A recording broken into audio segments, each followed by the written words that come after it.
Hello, hello, hello. Here we have myself, Z-Man Cuddles, playing against Dario No Loaf. We're just talking about the craziness that the fan Rotom enables and how cracked Bunnelby is, between myself having the Evolution TM to set up the Slacking, the Porygon line, as well as some of the draw support like Bibarel and Chinchino. Or the Bunnelby can finish off the game with Crisis Punch, so once the other player goes down to 2 prizes, you can attack twice for a crazy 280 damage, which in GLC, without a Luxurious Cape, is pretty much clearing everything. So here, we both know each other's decks, and while there's some slight differences, we both know that we have Bunnelby in the chamber there. And so we're trying to figure out, okay, is it correct to go down a prize? Is it better to just keep it where neither person goes down to 1 prize? And we're kind of talking about that and just how crazy Fan Rotom is. And so right now he's setting up his and just using it to, kind of set up his board, checking through his prizes and everything. We just had the Baltimore Regionals and he bought one of those things where you can write down your prizes. So I was giving him a little bit of grief. Try to search out the Snorlax. I told him, you cannot do that. You have to play the Ditto that goes into the active and can transform into the Snorlax. So he settles for a Pidgey there. The Pidgeotto that the Pidgey evolves from will let you look at the top 2 cards, just like the new Dracloak line, and you put one of them on your hand and the other one at the bottom. The Minccino evolves into Chinchino, which is the trait ability. Discard 1, draw 2, and of course Bibarel is a draw up to 5. So here he attaches the double turbo. This is because the Bunnelby's downside is it has a 2 retreat cost, so this is to retreat. This makes me really contemplate, do I want to use the Fan Rotom to set up my evolution lines, or do I want to clear off 2 resources? A, to go up in a prize, and then B, to be able to clear off one of the 3 double colorless energies that Colorless can play. So I go with one of the lines because, well, I'll just say, I go with the Aggro line. And this is because I have a couple of the pieces prized, such as Bibarel, or in my hand, like I believe the Porygon line was. So the Evo TM here was actually a little bit awkward, and it can be from prizing. So off the Fan Rotom, I still grabbed the Porygon and the Minccino. I'm thinking about the Slack Off, but I think I actually go back and grab the Chinchino. And so I go and I grab the Chinchino for next turn. I have some other ways like Artisan to be able to grab that Slack Off. And I'm thinking the Slack Off can evolve into a Slacking that has a Hex Maniac ability. If it's in the active, it can turn off the abilities of other Pokemon. So this will let me turn off No Loaf's huge draw support and give me a chance to be able to be ahead by 2 prizes. That way the Bunnelby Crisis Punch doesn't become a thing. I'm just far enough ahead by taking this prize and then having some control elements there. So I attach an energy, and Fan Rotom, not just setting up the board, does 70 damage. 70. So it can clear the whatever's in the active unless there's a bigger attacker, a bigger basic like a Kangaskhan or a Snorlax. On No Loaf's side, he has the U-turn board on Minccino, so he has that free retreat there. He's putting down the Oranguru. So instead of going for a Porygon for his energy acceleration, he uses a Oranguru with Elixir and some other things like Mina, so that way he can get the extra attachment there. One thing with Colorless is you really only need 3 energy on most of your attackers, and of course one of them is your attachment for turn with one of the 3 double energies. So here he plays a Marnie, and we shuffle our hands. He attaches a Fairy Energy to his Fan Rotom, evolves into Bibarel. That's going to be great. You really want to find that early. And so he draws up to 5. He has the Oranguru here, and this is really nice for him because I believe I disrupt his hand next turn, and he actually used it really smartly. He protected himself from a Marnie or an Iono. Of course, the only thing in this format it does not protect from is N, which shuffles your hand into it. So my Fan Rotom goes down. I put up my Minccino, and I believe looking for my U-turn board here. Off of the Artisan, I'll find my Snorlax. This is just a good beat stick, good attacker to kind of get into the game and clear some Pokemon. The Slacking, of course, is what I want to get up, but it takes a little bit to set up. And of course, can also go into the Kangaskhan, but I think the idea here was to shuffle my deck after the disruption, draw into some of the things that were in my hand. The U-turn board goes on my Minccino, so we both had the same pivot, funny enough. I play the Level Ball, and I think that's going to find me Porygon too. No, it's going to find me Chinchino. That makes sense, so that's going to draw me some more cards. And hopefully set up some of these other pieces, the Porygon 2, coming with it. All right. from the Evolution Incense that I played there. So board's looking pretty good. It's getting set up. Just want to try to get that slacking, and then of course get a double energy to be able to attack with the Kangaskhan, which we got right there with the double turbo. And we discarded the Hisuian Heavy Ball to draw 2 with the Chinchino. Kangaskhan comes up, and we are up a prize. So the Mincino goes up on Nolof's turn. He's debating playing this card pretty heavily, and he plays it.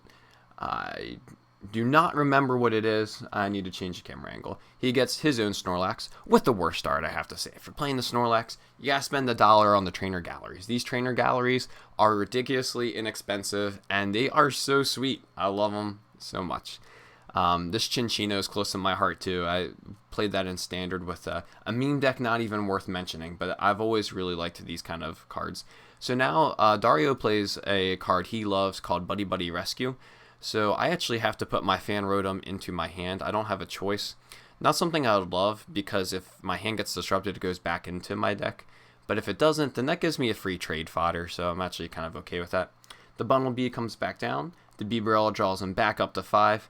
And debating playing another card. This is a really weird mirror, because again, with the Bunnelbys, you can go control element-wise. You can try to lock things up. We have access to Counter Catcher and again, the Crisis Shot, so just really trying to think through his lines here. So draw some cards up. I think he played a Cynthia to draw 6. Really thinking through everything here. Trying to just be really careful. You cannot miss a beat or one turn in this mirror or everything's over. So it looks like we're going to see an Ultra Ball away of both of the stadiums. Now you might be wondering, what is Festival Lee doing in here? There's no Applin or Thwacky, and it's actually so that way it can wake up the Snorlax, and I believe there's a healing element too. Famously before this, he played a card called All Night Party, which also woke up the Snorlax, and I liked better just because it had an Umbreon art on it. He evolves into his Chinchino. I will say, this one also not as cute as mine. But it's also really good, because if you know Nolof, he shuffles the heck out of his cards. It's not a marked card when every card is super bent, so I think these commons are good for that here. Gets his own Kangaskhan, might be looking to do a revenge attack. I'll say it once again, not the right art. Come on, Nolof, you got to get on the right art here. So, gonna grab that out. Gonna do Pidgeotto. Now he knows what he's doing. He's cruising through. He's drawing cards. And he loves to have this engine set up with the Chinchino and the Pidgeotto to see 4 cards every turn, get 3 of them, discard 1 to thin out your deck, and the Bibarel for that hand disruption proof, and just to make sure you always start with 5. So 5 plus the 4, you're seeing a 9. It's a really solid way to make sure you don't whiff. And that's what I love about this mirror, is there's so much skill expression, because neither player will whiff very frequently. So the Twin is going down on the Bunnelby. Thinks better of that, puts it to the Snorlax, which I quite like. Goes up to the Oranguru and passes. Trying to stall out for a turn. The Kangaskhan's attack for 120, or 100 in this case because of my double turbo, is only a revenge attack, so there has to be a kill. Now here, I go for the Bidoof. I play town map and my Bibarel is prized. I'm hoping to be able to find my Bibarel or my town map off of taking a prize card here. I'm pretty confident that I'll be able to get it just because of how aggressive Colorless is. And with having the Porygon Z, something that my build has is that I can attach multiple energies. So here I play Winona. This is crazy as a card because it's like Gloria, but it can get any stage. So I can get my Slacking, my Vigoroth, and my Porygon, throwing my cards over at him, evolve the Vigoroth and the Porygon Z here. And now I'm thinking too. And one misstep that I didn't really have control over, well, there's really 2. A, I had to attach 2 of my double energies here. I'm still asleep. And B, this Vigoroth really wanted to be a Slacking. If I could have gotten into a Vigoroth a turn before and then a Slacking up this turn, I think that might have been not exactly lights out because of the attachment that Nolof did to the Snorlax. But being able to turn off this insane engine is really helpful. Here we have Hisuian Heavy Ball for Cyclizar. We both play the Driving Buddy Cyclizar, which does, I believe, 140 or 160 for 3 energy if you played a supporter that turn. So it's not the one that has a free pivot, but the free pivot one only does 100, and I think we both find we want a little bit more damage And between Floatstone and U-Turn Board, you kind of always have your pivot anyway. U-Turn Board's just such a good card. The only way to disrupt it is the Field Blower. I think here I'm just talking about how great Evolution Incense is. I always yap and I'm really annoying. Sorry about that. I muted myself just to talk over myself so you hear this annoying voice instead. I crack his cards because he's drawing his entire deck. I'm just trying to keep up. And he's thinking through everything. I think the simple turn here is just you want an attachment to the Snorlax. Kill my Snorlax. And then go. He has to attach his counter energy, so he's down another resource. And here we're both a little bit low on resources. So, you know, even though you can draw through your deck, you can't always control the order of the cards. Here I tag call. I grab my Guzma Hala. I don't think I play it this turn. I think I'm just thinning my deck before I go with my Chinchino. His Snorlax is asleep, which could be relevant if I can't find the kill here. I discard the Buddy Buddy Poffin with trade and I draw 2 more cards. I'm wondering now as I look back on this if I maybe should have Artisaned beforehand to maybe thin out even 1 more card. Evolve into the Slacking. And just really thinking about what I want to do. This is where the deck is kind of awkward when Bibarel is prized. That is honestly such an important piece. And I wasn't able to find my town map in this first half. So I do bench my Cyclozar. Again, with the better art. I versus Seeker for Iono, I think. His hand was huge and I was trying to just disrupt him. I think at this point I gave up on getting the kill. And just wanted to put some damage on there. So the Snorlax has 100. Is able to attach another energy, I believe. And, or no, I guess it's from the Revenge. That's right, because he took out my Snorlax last turn. So that was a crucial turn. I was 2 prizes ahead on this before. And again, because of the Crisis Punch gameplay, I have to stay up 2 prizes. So this whiff really hurts. I was really trying to dig. I needed a double energy onto the Slacking. But because I was down them all and I couldn't find the special charge, the Bibarel's not there, this is where things are going a little haywire. Now on Nolof's side, he plays this Tauros that's really cool. It does 80 damage for a double colorless, so that's the donk in his deck. And right now he's drawing through his cards, he's playing town map. You can see Guzma and special charge are there. So 3 crucial cards. Almost nice to have them prized in a sense because you can actually find them whenever you need them. He has a way to switch out. And then this is a huge play. So not only could I not take out the Snorlax, but now he's going to take out my Slackoth. That activates my gift energy, which was good. I actually kind of needed to draw cards there.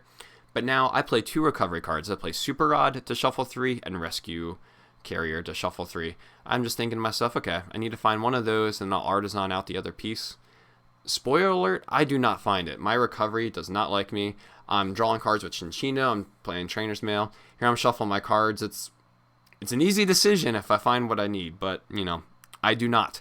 So here's where I'm starting to feel the gameplay slip away.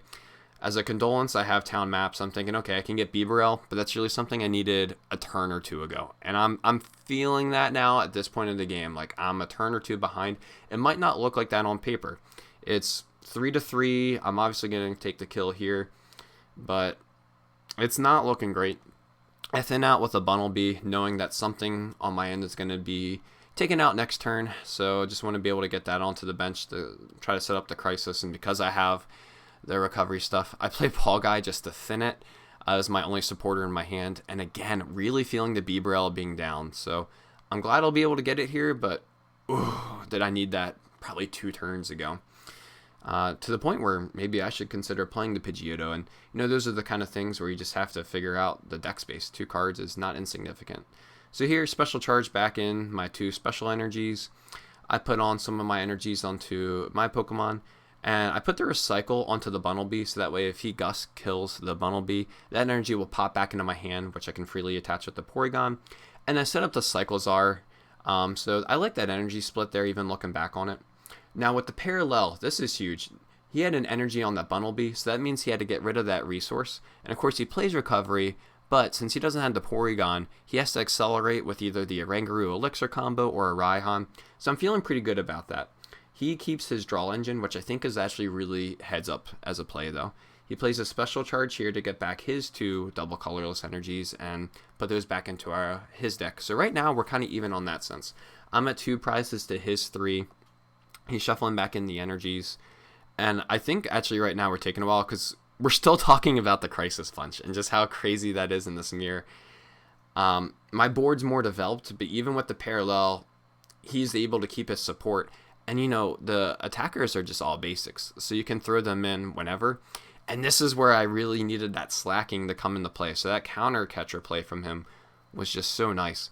And what I love about his version of Bunnelby is that it's a quasi-control deck, but all the cards are good even when you're going aggro. So, you know, something like Hex and counter catcher are like barely even controlled. They can get there, which you'll see in the next game if I do a YouTube video on those, where he's behind against a psychic player by a couple prizes and goes for a deck out strategy.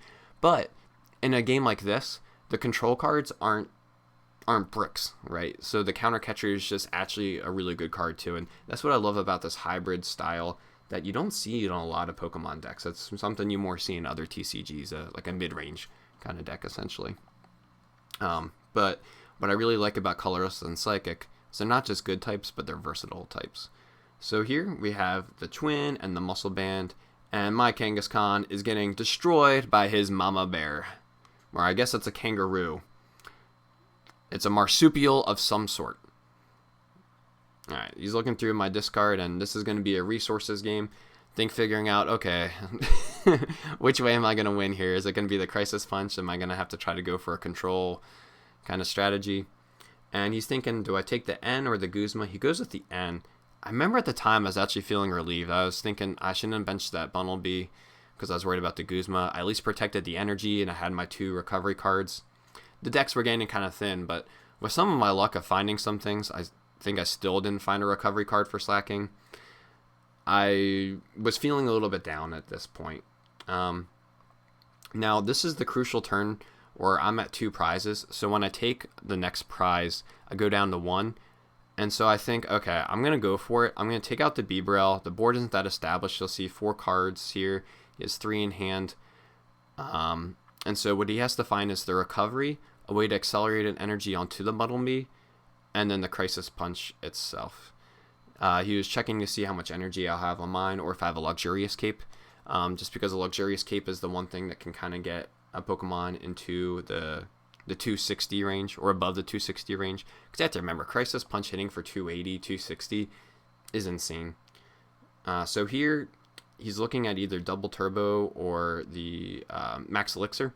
So with the Double Turbo, he just needs a Raihan, and he's just trying to play carefully to make sure he doesn't, mess it up. I think we've all been there where we've popped off. So this is so cool. He's got the Night Stretcher for the Bunnelby, Raihan for the Fairy, and can grab the Crisis Punch, and that is the game. And we just have some commentary afterwards talking about how crazy that game was, but it really was. I think this is one of my favorite games. Here I'm complaining and being whiny about, I couldn't find my Super Rod or my Rescue Stretcher. But, all that said, man, this is a great series, and I think a great showcase of how powerful Bunnelby is and how funny the mirror is. I think maybe the correct line, and we're talking about that, is maybe I just go mill there. But I don't know, even in hindsight, I think taking out the Bibarel before there's an energy attached or the bunny setup, I think if I was going to go aggro, that was the turn to do it, to keep up the pressure. But really interesting to look at the different lines. From the first turn of valuing, I would have a weird setup because of the prizing and one of the evolution lines in my hand versus taking the first prize, to that Snorlax turn where I couldn't kill it with the Kangaskhan, to this last turn. A lot of different lines to look at, and I think that's what makes this format so interesting. So thank you for watching. This is a Bunnelby showcase. I think this card does not see enough love, but once people catch on, it will be everywhere. Enjoy.